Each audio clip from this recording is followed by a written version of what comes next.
I call to order the Maplewood City Council Budget Work Session on Tuesday, March 14th, 2023. Mr. Reese, roll call, please. Councilmember Crossley. Here. Councilmember Fockingham. Here. Councilmember Homa. Here. Mayor Knapper. Here. Councilmember Page. Here. Councilmember Phillips. Here. Mayor Knapper, we do have a quorum. Thank you.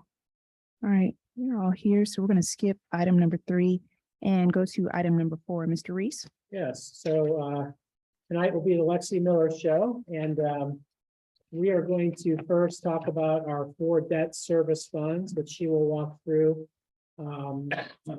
for us. And then after we get through that, we'll see if there are any questions, and feel free to interrupt along the way.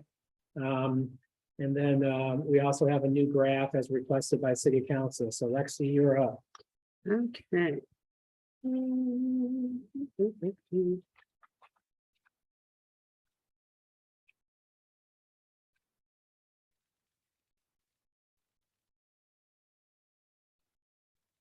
I don't want that first. One here we run first, sorry. Okay, and let me share that with everybody.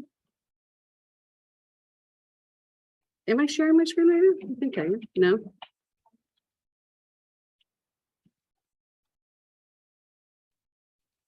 There we go. Share, and I'm going to share the only red. There we go. There we go. Yes. All right, sorry. Okay, so tonight we're going to be reviewing the different debt service funds as City Manager Reese mentioned.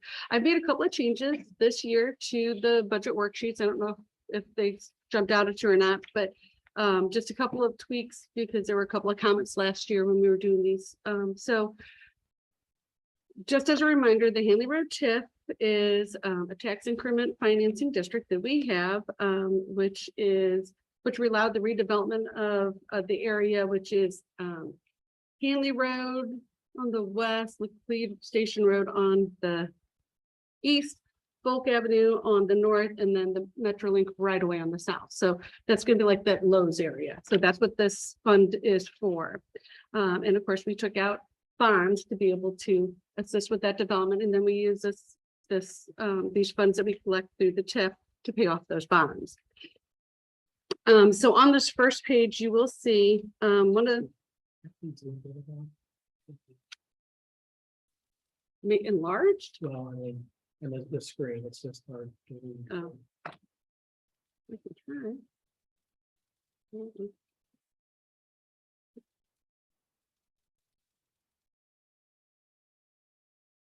Is that better?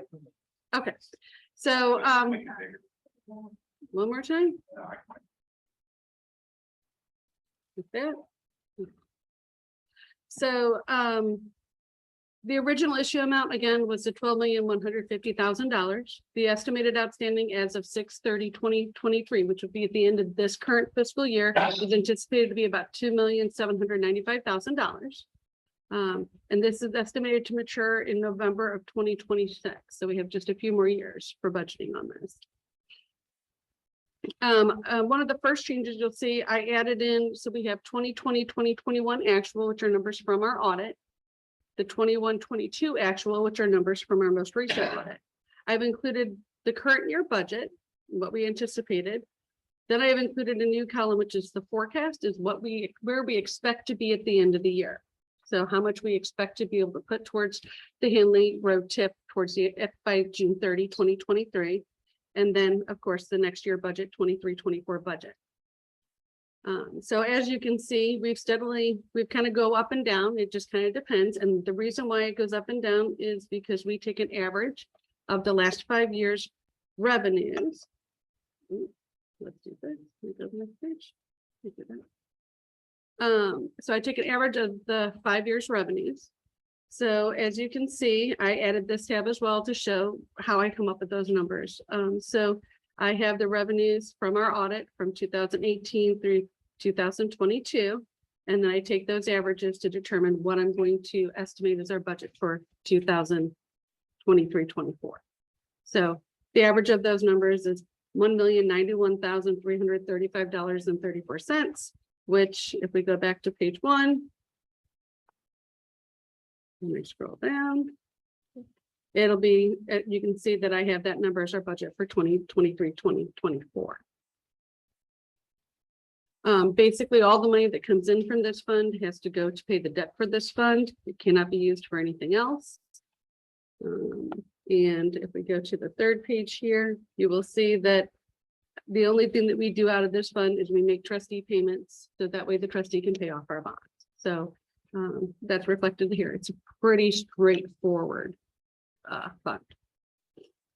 And then finally, the last page, which is kind of redundant in this case, but in all the other funds, it's not. It's that we're making the payments for the tax increment financing of $1,091,335 for next fiscal year. Are there any questions about the Hanley Road Special Allocation Fund? No question, just a comment. Twin Peaks isn't there anymore, so you might want to update the justification. They aren't? They are there. It's Applebee's. Oh, that's right. Oh. It's the car wash, right? Yep. Okay, yeah. Okay. You can tell how often I frequent Twin Peaks. No, car wash. Okay. Hanley Road, that's Hanley Road. Hanley Road. All right. Are there any other comments or questions? Yeah, sorry. So we get to 2026, it's paid off. Do we stop collecting those funds? Okay, that makes sense. Thank you. The TIF is only in place as long as we have the debt. And it's only allowed to be in place for a certain number of years. So yeah, so I mean, it's going to expire in 2026. We will pay off the debt by 2026. Otherwise, we'll have to find another means to pay off the debt. So we will pay the debt. Any other questions? Okay, then I will jump to the next one that we have for tonight, which is the Cambridge Commons Special Allocation Fund, which is another debt service fund. This is another tax increment financing. This was for the sale of bonds for what used to be the Bruce School. And it was to build 20 single family attached housing. So it's at the old Bruce School site. Again, these bonds that we issued were 519,000. This debt matures or ends at April 1 of 2028. And as of June 30 of this current year, fiscal year, we are anticipating having about $265,000 still outstanding. Again, I have the actual from 2021, actual from 2022, our budget for this current year, our forecast for next year, and then our budget for 2023, 2024. So, and of course, this varies again, and we have a required amount that we need to pay every year. So we've been on track for that. So that's not been an issue. As you can see, we do collect more than what we pay on this particular fund. And that's because we collect and we have to pay certain increments at certain times. So that's why we are where we're at. So we collect all the money. If for some reason, and this is true with any TIF fund, if for some reason we over collect more than our debt, it gets returned. So we don't get, it's not beneficial for us. We don't get to keep it. It goes right back. We don't get to, Goes back where? it has to go back to St. Louis County, and then St. Louis County then redistributes that money to the other Right. taxing districts within the municipality. Right, so when the TIF expires, that real estate tax Yes, and all that gets realized again by the school district and yes. all the other absolutely. entities as Mhm. well And as so if I sales tax. over collect, that money goes back to the school district if for some reason we over. Right, I just wanted to clarify, I know there's a question about the TIF. When TIFs expire, then that's when we begin to realize Yes, real estate tax, sales tax, anything that's a part of that, correct. unless there's a SID and it just dissipates, I'm assuming. Yes. Yes. So, but again, like I was saying, we do have a certain amount that we have to pay. It's not quite an amortization schedule, but it's very similar to it, and they let us know and they take the money annually. So based on the information that I've been given, I am estimating that our payments for the next fiscal year will be $75,000. And that's based on the information that I got from our current trustee. As a side note, Carrollton Bank has been our trustee for this fund since its inception. They are no longer going to be doing any trust work. So this will be converted over to UMB Bank, which holds our other TIF debt. So they will be the trustee, and it'll convert over once once Carrollton Bank, once the last payment for this fiscal year is taken care of and everything is done, then it'll all be switched over to UMB. And again, on page 4, it's just showing that we're anticipating paying $75,000 in TIF debt. Are there any questions about the Cambridge Commons Special Allocation Fund? What was the issue date on that one? I didn't see. Sorry. It was, I have it actually right here, probably easier to look, but. Oh. I don't have it on my sheet. I'm sorry. I think it is, but yeah, I think I hit that column, but I will get it corrected for the next meeting. Because it was on there for last year, I know. Cambridge College.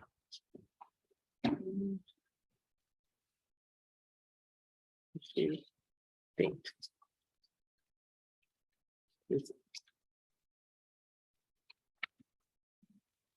I do have a question. This is just my ignorance here. So the amount that we collect, is that based, it says based on averages. It's not necessarily the amount that we will realize when that TIF, that'll be a totally different amount that's based on the regular percentages and things So, yes. as taxes go. Correct. Yes, that is correct. Are they comparable? Not necessarily. Not, yeah.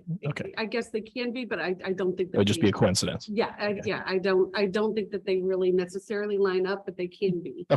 No, it's not only because the school district captures a majority of real estate tax. So when we're saying, oh gosh, we're paying 75 grand, remember, we're collecting that real estate tax that the school would be getting. Right. So we're not going to realize that 75 grand. No, I knew that. Yeah, I'm just trying to think in my head, like, well, what does the school and all the Yeah, other the tax school would benefits get to paying? Yeah, Get whatever to the gain? taxes at the time. Okay, so it's not this The tips number, are it's some other fixed number. From when Right, they, the tip is, when you tip something, you tip it at its low value. You're issuing. Right. At its current low level. value, Right? at its current, whenever you issue the TIF, whatever the current. Whatever the value correct is. value, but it's usually lower because it's undeveloped or it needs to be redeveloped property. You redevelop that property, that increases its actual value. And the school district is not realizing that increase yet. It'll be they will. These numbers will potentially go up because they're based on old numbers from pre-05. That's what I was trying. Yes. Any other questions? Okay, so the next tax increment financing district that we have to discuss tonight is the Deer Creek Special Allocation Fund. This is for bonds that were issued for the development of the Deer Creek Shopping Center, just down the road. This was actually issued in 2013. It was $7,675,000 that were issued. The estimated maturity date is May of 2035. So that's when we anticipate the debt being completed. We anticipate at the end of this year, end of this current fiscal year, having about $2,130,000 in debt still, or, in principal to be paid. My question is, so if we're paying 1.3 million a year, seems to me like we're going to pay this TIF off pretty quick Yes, in the next couple of years.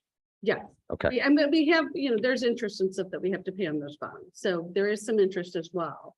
But yes, we should pay it off. right. So we'll get to realize that sales taxes that we've been setting aside for that particular district. Yes, Okay. that should be occurring.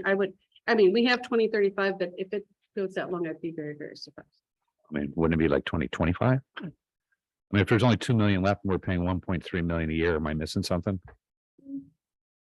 Well, it could be 2025, it could be 2026. It just kind of depends. We do have interest that we have to pay, and we do have trustee fees that we pay on this as well. Right. So. Are The there- exact number, I mean, the 2.1 million is just the principal. It doesn't include any of the interest that we pay anyway on those bonds. And I was just wondering, are the interest rates fixed? Yeah, This off the top of my head, I Well, they're believe they muni are bonds. because they're issued when the bond is yes. issued. yeah, they're fixed. They wouldn't be. We're going to school tonight. Yeah, okay, thanks. Because they're there.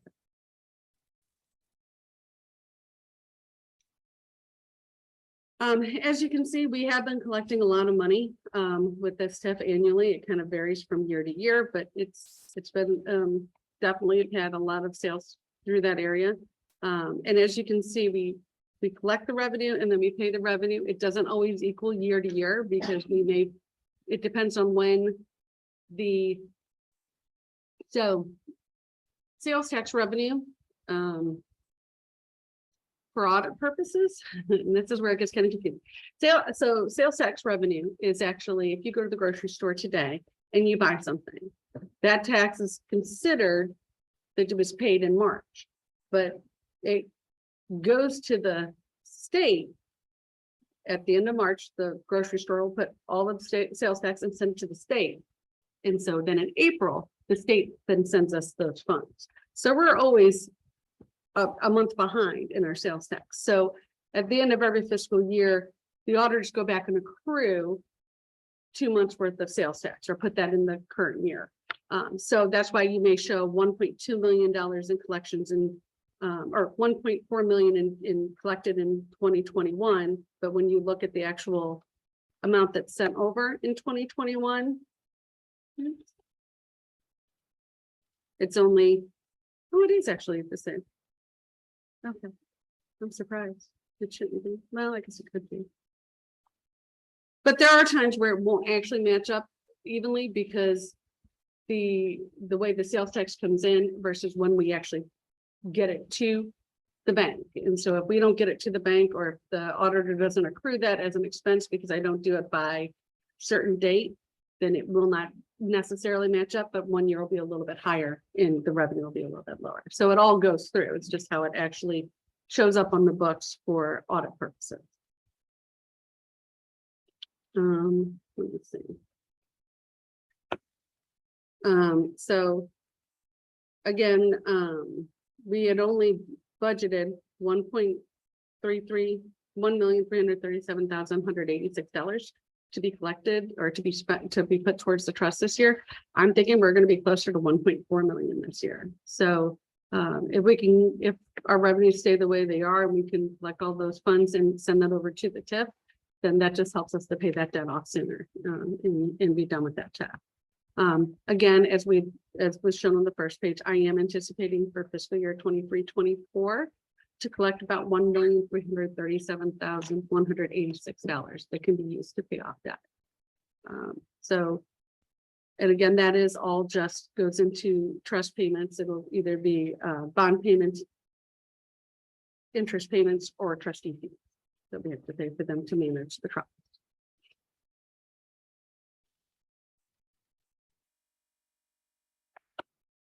Are there any questions about the Deer Creek Special Allocation Fund? Yeah, I have one question. Can we find out if the CID in that district dissolves and the debt is paid? Okay, I will find out.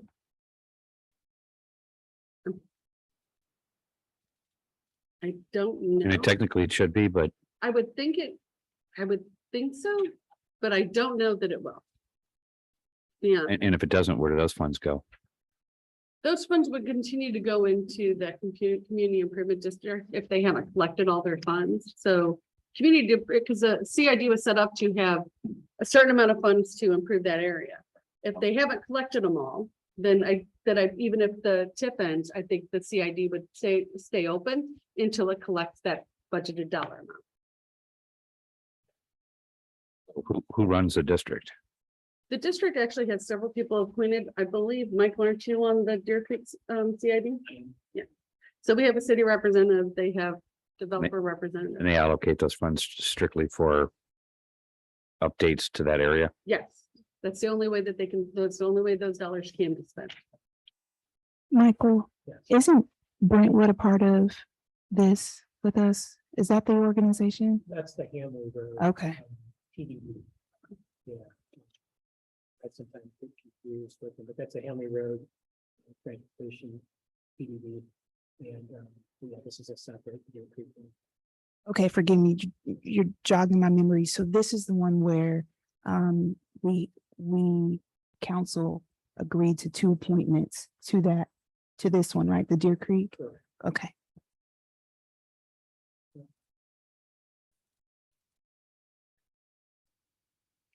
Okay, if there's no questions about the Deer Creek special allocation fund, I will move to our final debt service fund, which is the firehouse bond.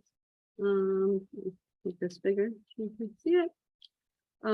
So as you all may recall, we went ahead and issued general obligation debt of about $6 million or of $6 million for the construction of the firehouse next door.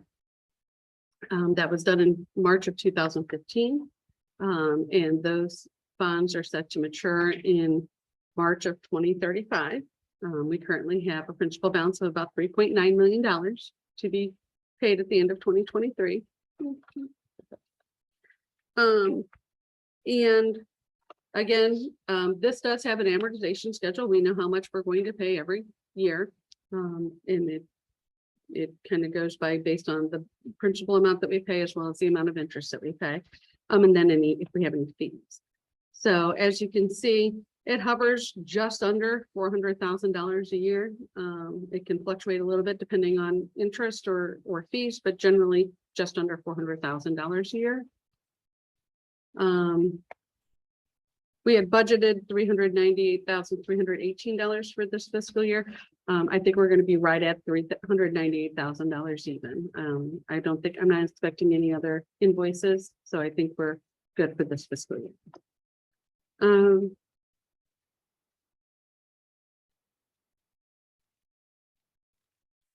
So as you can see, we have, again, insurance and bonds. So we have the bond debt as well as any kind of insurance or interest on those.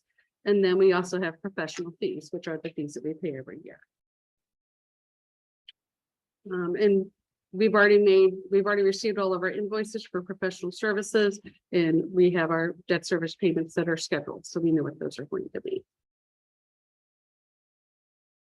And then, this page. And then finally, again, for next year, I have total payment of principal and interest for the firehouse bonds of $397,100 and an estimated cost of about $1,200 for professional fees. It might be a little bit less, like this year, we're at $900, but just in case it is, if we have to have anything special done, I always want to make a little cushion in there for that. And then, of course, once these bonds are paid off, this would go away. We wouldn't have the general obligation debt. So, are there any questions on the firehouse bonds?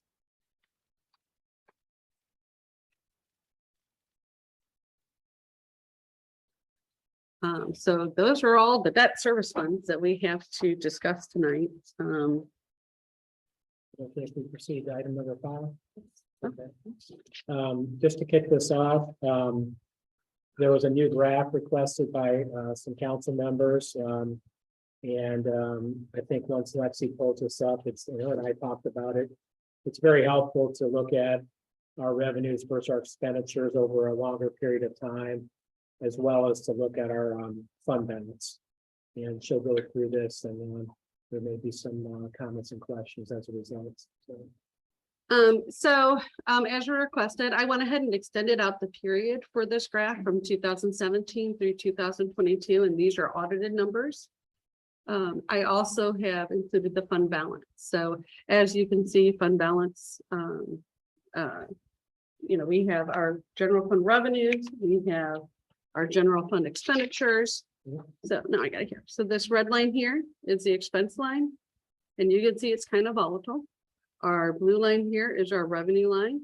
It takes a dip, it gets a nice bump when we get our ARPA funds. And then this is our fund balance, and as you can see, the fund balance was used to cover the gap between revenue and expenditures for multiple years. And so as that went down, now you can see that we are slowly adding to our fund balance every year. And that is fine. We don't have to add a lot to our fund balance every year, but by adding even $100 to our fund balance every year lets everyone know that we are a stable community and that we are. And so this is what has affected our Standard & Poor's rating the most, is that they look at that, they say you can't live within your means. If you can't live within your means, then there's a problem. And we have shown that we can live within our means. We just had to make some adjustments, and we had some really, we've really been tight with our budget and really looking at what we present. And we are headed in the right direction now, which is good. So as long as we continue to stay on this course, we will remain we were always a stable community. Don't take that the wrong way. But people that don't know what our situation is don't know. And so if you're just from New York looking in, you're like, I don't know. So this just helps us to prove that we are a stable community. You know what our bond rating is right now? Is it still AAA, I don't think we're AA? I think we're AA, but we went from outlook negative to outlook stable, which was really a very important step. And being kind of going like from AA to AAA is not nearly as big of a deal to investors as going from outlook negative to outlook stable. So it's really a good thing where we're at. And we just want to keep it going, keep it steady. And that outlooks, that change on our financial outlook was really the result of the last two budget cycles, that we did not dip into our reserves. So we want to kind of continue that practice, which is important for a number of reasons, but to continue our progress in financial. What's our fund balance target? Like the ideal or I believe standard that amount? I'd have to look at our investment or our fund balance policy, but I believe that it's 25% of our annual expenditures. So we have a healthy fund balance. It's not that we were lacking fund balance. It was just that we were using it to make up a shortfall every year. And it was evident when you look at a financial audit in financial statements, you can read that and see that. And so then that can be alarming if people don't know that we're just doing it because there wasn't, I mean, we could have done other things. We just didn't have a need to until Standard & Poor's told us that we had a need to. Basically. Well, I really appreciate this graph. I think it's very helpful to kind of see our spending over time, see the impact our decisions make on our fund balance, and really get a full picture of why we have to make the decisions we're making. So I really appreciate the changes that were made here, and I think it looks great. Thank you. The drop from 2016 to 2019, couldn't a good chunk of that be attributed to the firehouse and the remodeling that we were doing here? In the fund balance, Correct.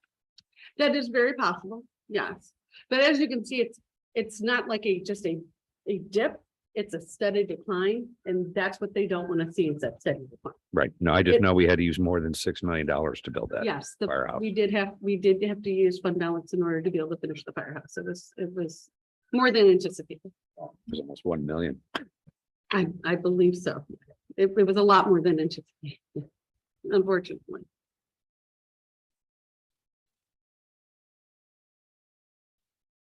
Are there any other questions about the graph? I think that's all we have for. Thank you. Appreciate y'all. May I have a motion to adjourn? Motion to adjourn. Second. All those in favor, please say aye. Aye. Any opposed? The motion carries. We are adjourned.